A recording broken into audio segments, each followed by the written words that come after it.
Charlie's Letters, letter 40 today. When is the best time to plant a tree? I've used this story many times in my life.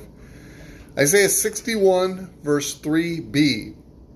So they will be called oaks of righteousness, the planting of the Lord, that he may be glorified.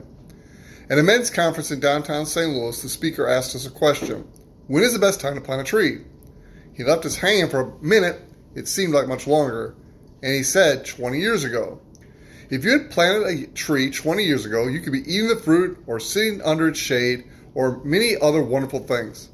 Then he asked another question. When is the next best time to plant a tree? Without much hesitation, he said, today.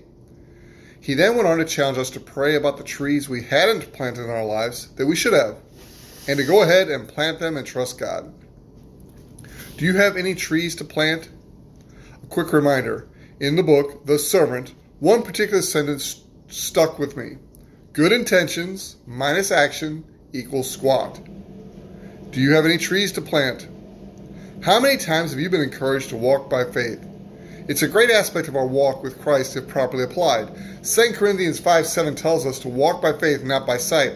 However, so many Christians are working as hard as they can on strengthening their faith because they don't realize that it's the object of our faith, Christ, not our faith, is what we are to focus on and totally rest in. Is your faith strong, or is your faith in Christ strong?